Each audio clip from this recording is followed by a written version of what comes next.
The recent rains here in Gauteng have topped up our dams really nicely. Great news, but let's get the big picture of water availability around the country, given the drought that some parts of the Eastern Cape and Karoo have been battling with for some time now.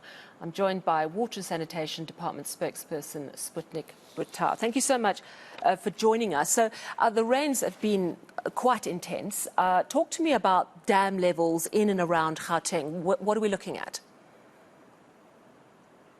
Dam levels are doing very, very well, Sally. When we look at Gauteng, they are standing at about 102.9%. But one of the things that we always need to remember is that Gauteng has got almost the smallest dams we can have in the country. So 102.9, and if you had that in the Free State, then we would be talking about a huge, much more amount of water. Although we do appreciate that even the smaller dams that we have are also recovering very well. I know that over the weekend you had to open some of the floodgates. I think it was Vaal, Hartbeespoort Dam, even Bloemhof, and you were concerned about rivers downstream, that they might burst their banks. Is that still a concern, or has that danger abated now? No, it is still a concern, Sally. That is why we've retained those 8 gates at the Vaal, because the inflows are still quite high. And therefore, you know, the issue of what happens downstream remains a concern. And that is why it is important that all of us need to be aware, especially those communities that are downstream of the Vaal, that will be affected by the rise of the Vaal River, the rise of the river still further than Bloemhof, because Bloemhof is also an area where we have increased releases, especially as well as towards the confluence of both the Vaal and the Orange River. So we know it's rainy season up country, so it's great that we're getting good rains. Are we expecting a very rainy rainfall season? Sally, you know, it has become very difficult to predict far ahead. If you think about a month to a month and a half ago, we were right smack in the middle of a heat wave that was even worse than the last 2 years. And to think that in that space, or rather within that time between now and then, we have seen this huge amount of rainfall that we were not expecting at that time. We really are in a situation where it becomes very difficult to predict. But based on what we have now, in storage and what is still coming in, the sense that we get is that between now and the next 2 months, we'll still have more rains, because that is then the height of our rainfall season until the end of February. But obviously it will taper off until the end of April. But the sense is that we might be even in a state where at the end of this rainy season for the inland provinces, we might have more water than we had in the previous year. Yeah, let's hope so. But at the same time, of course, we know that there's terrible drought in other parts. Could you update me on where we are in terms of parts of the Eastern Cape, around Nelson Mandela Bay, even parts of the Karoo? I mean, how are the dams there? How are things looking there?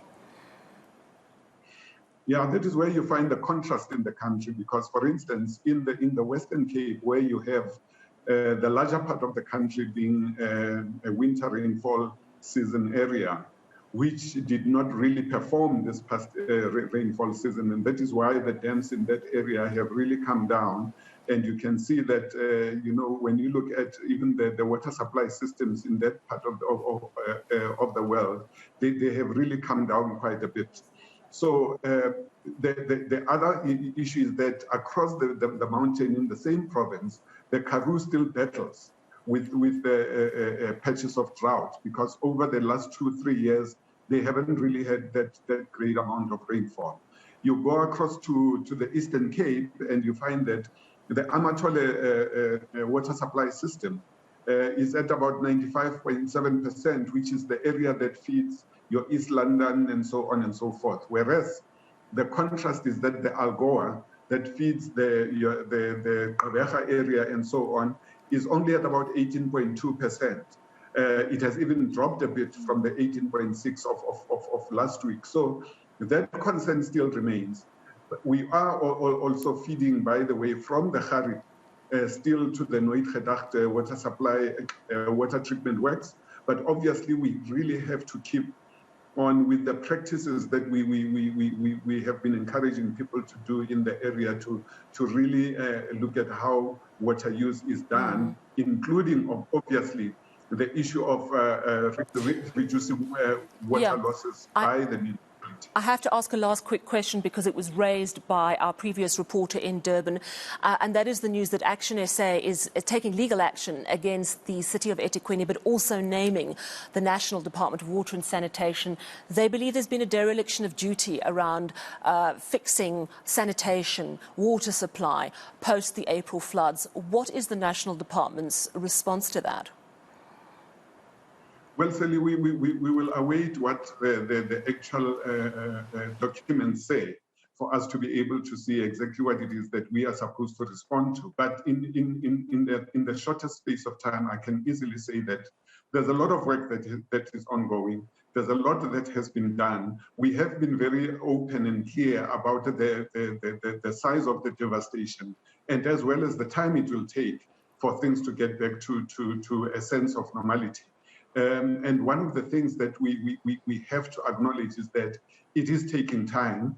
It is not something that we would love to see taking a very long time, but the reality of the kind of damage that has happened is such that it is not something that will be turned around in 2 days.